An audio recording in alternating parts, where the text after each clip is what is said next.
Questions? Any or comments? questions? What do you mean the school's starting to show its age?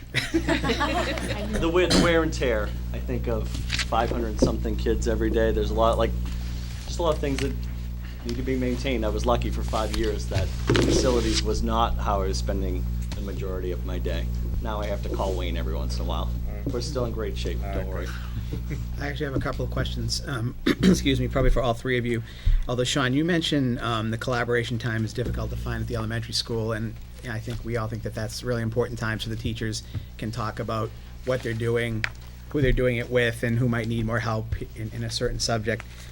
What's required to find that time is because we don't have enough of the specialty subject times like art and phys ed, et cetera, so we don't have the time for the teachers to get together?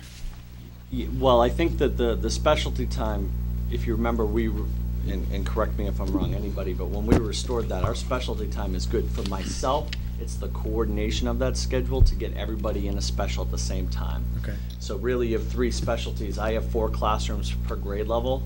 So right away, I could maybe, which I could never do, it's a pretty complex puzzle, get 3 of the teachers in music, art, and PE at the same time, but that 4th teacher, I would be pulling the teacher from library or computer, where that is actually a contractually expected time for a classroom teacher to be there. Okay. And then because the specialty teachers see so many classrooms in a row, I try to limit how many shifts they have in a day. So if you're seeing a 5th grade class, you don't go right to a 4th grade class or a 1st grade class. I try to chunk it so you see 4 5th grade classes in a row so their materials are set and those transitions because they're seeing 9 or 10 classes a day. Okay. I'm assuming you have the same issues at the other schools? The schedule's very tough. It's a master puzzle, and we spend a lot of time on it, and we spend a lot of time at the beginning of the year moving things around and trying to get it to work. Okay. The other question I had, and this probably includes Kathy too, is, Sean, you talked a little bit about curriculum changes, and I'm wondering how much the curriculum changes we're doing now, how that's going to be affected by the move to the national core standards, which we'll have to start addressing next year. Well, at this particular time, as you know, I'd say the majority of the Common Core standards are based on the California as well as the Massachusetts curriculum frameworks. So we're being told that 90% of the Common Core is similar to what we're already doing. But they've reconvened the mathematics and the ELA panels, advisory panels, to take a look at the curriculum frameworks and compare them to the Common Core to see where there are those gaps and where we need to fill them in, because as you know, we're allowed to add up to 15% more to the Common Core to make it very specific to Massachusetts. So a resolution was supposed to be voted on by the department at the end of September. I've yet to see that. I don't know what the outcome of that was, but pending that resolution, then we can move forward. But there's been very little communication from the department around the Common Core up to this point. Okay. But we will have some review that we need to conduct, just to make sure that we're aligned. Okay. Any other questions? I'd say that that all 3 of them have been caught being good. Good point. Jerry? I know you guys all have curriculums to follow, and I know you have administrative council meetings, but how much do the 3 of you collaborate together to make sure that you're all in the same direction at the 3 elementary schools? I mean, do you actually meet the 3 of you, just the 3 of you? We get together quite often. I see Sean weekly. He's my mentor. Oh, So okay. I see him Sorry. weekly. Whoops. Well, it was either, we only had 2 choices. No, I was just curious, just to make sure that all 3 elementary schools are on the, And fortunately, not only do we meet, but email and phone are Okay. constant. I was just curious. Especially on some of the bigger picture items that, it's very easy to get locked into your own school, dealing with your own issues on a day-to-day. But we're very quick to send out an email to both and say, what do you think about this? So it's a little check and balance. And at the elementary school, that's really the only check and balance you have. Yeah. You don't have an assistant principal. Are there or you don't have- identifiable differences as to what goes on at the 3 schools? I mean, I know, obviously. Oh, yeah, I would say that anybody could speak to different qualities and characteristics that make each school a little bit different from the other. I think that one of the things that we see, or we hear, is that parents see, for example, the wheat program at the Batchelder School gets more press than That's a good probably anything example, in North yeah. Reading, and then you hear from parents at other schools saying, why don't we have that? And then you say, well, your soil's not good. No, you say, well, your kids are getting the same curriculum, it's just being taught in 2 or 3 different ways. It's not that we have a different curriculum at each school. But we do get those questions a lot as to why maybe there's one thing going on at the Little and one at the Hood and one at the Batch. And I think the explanation is it's the different characteristics of each school and how they implement the same curriculum. I think that's... And I would take it even one step further to say some of the characteristics of the individual professionals that work at each school. Right. The Field to Plate, the wheat program is all spearheaded by Mr. Cassell, Yes. who's grade 3. And to the point where he has a newspaper publishing background.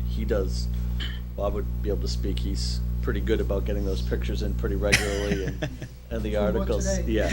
So he's very proud Not of. running his own that's- bakery or anything. Well, no, I don't know. That we're Although we aware do of. have bread baking later, I'll invite you down. All right, You can all right. come in. So, but so that, I mean, I think that's a perfect example of one little tangent That that is. our third graders get to, and that's one of the things, I hold that to make sure it's a third grade experience, so it's not just a Mr. Cassell classroom experience. He does a good job sharing that with others.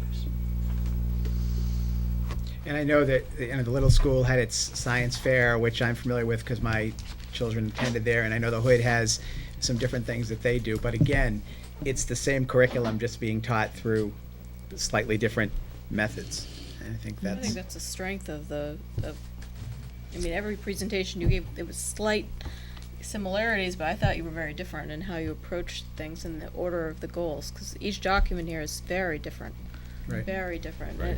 Apart from the common themes of community and collaboration, which I think are really the cornerstones of all 3 schools. So I did have a couple of very specific questions, and I think the first one was for Glenn about the individualized tracking for MCAS. Could you talk a little bit more about what that is? What we've really been trying to do is take that proactive approach with kids. So what we're really doing with the reading specialists is spend a lot of time looking at early intervention strategies and tracking the DRA scores of kids, the reading assessment results, and projecting those out to see students that might have difficulties on MCAS exams and providing them with that early intensive reading services in order to have the better results in grades 3, 4, 5 when they're under the assessment. So that's what that's all about. No, I really liked that when I heard you say that, because it allows us to predict and support students along that process, since it can be very challenging.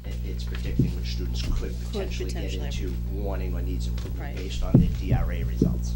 Okay, And that's great. what that collaborative template has been with my reading teachers. Reading results are very interesting because if you start to see patterns, you can almost predict. And you hate to have that, but it's nice to have that result to be able to predict a child that might experience difficulty if you can intervene early on. Sure, no, that's great. I think I had a more general question about MCAS in general, because this is a topic we always talk about, and I think it's important. I heard in your presentation how, I forget which one, but in general, this is an important theme for me. North Reading is always talking about moving from from proficient to the top category and everything. So we're always outperforming and doing a little bit better. I'm wondering how you're taking students who are in the proficient category and moving them up. Is there a strategy that you're using, or is that something you think about in terms of MCAS? It's a tough question, but it's that differentiated instruction that Mr. Colleen was speaking of, and how you can reach all those learners, whether it be, the student that struggles or that one who might be in that higher going to proficient to above proficient.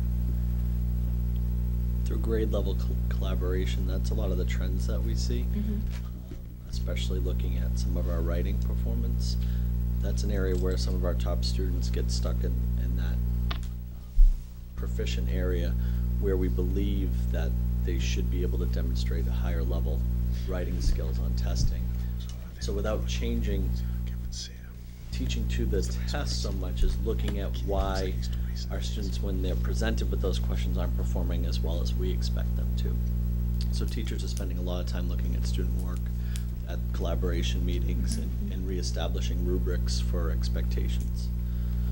And I think that's where the Right Traits program that we've all been trained in and starting to use, we're hoping that helps with their writing scores. Well, I think the pressure is, as was pointed out a couple of weeks ago when we discussed MCAS, is we started at a really high level in North Reading. The first year MCAS tests were given.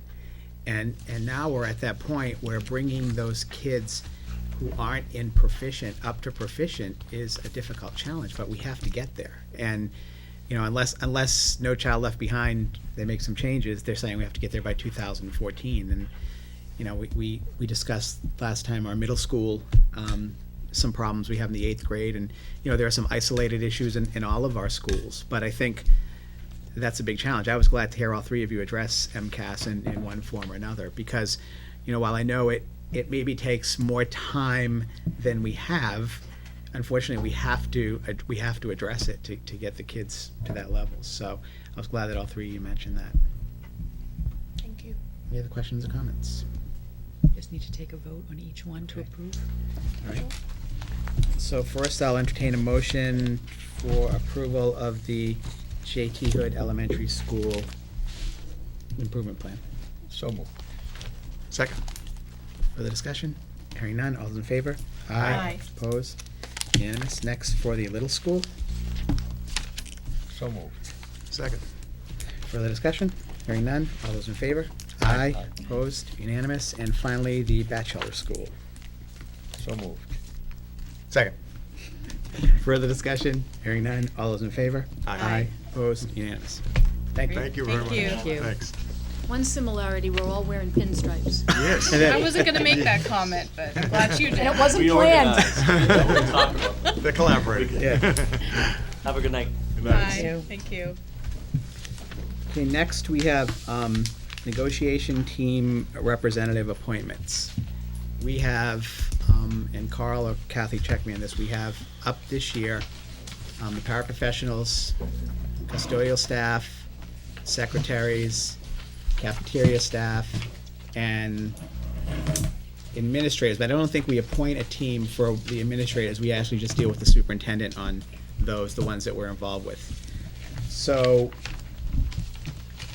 unless anyone has a different way of doing this, if anybody has an interest in any of these, I can tell you that of these groups, the paraprofessionals is usually, takes up the most time, Yes. and is a little more difficult than the other three. And they're the biggest group of all of these groups. I think they represent about 60 to 65 paraprofessionals at this point. How we work them is, the superintendent's involved in all of them, but in some of them in the past, Carl has taken the lead with custodial, and I think he's been involved, I don't know, he's been involved with the secretarial and the cafeteria workers, or It's been variable, but particularly the food service. food service, okay.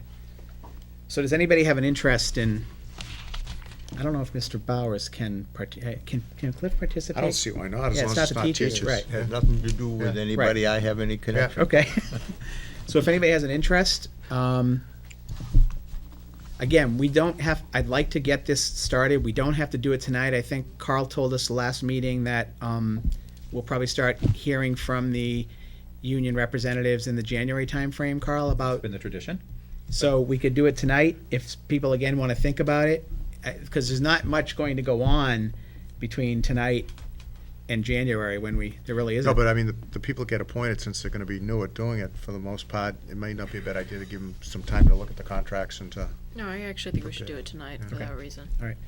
I can say that I think I'm going to be interested in doing the teachers again next year, and I think Jerry's I am also. too, but again, it's open. Right, it's Anybody open. else that's interested, I don't wanna, Well, I can't touch any of those. Right. So, if I would be happy to do any or all of these. if Well, you don't want that's- to do all of them. No. he might. He might.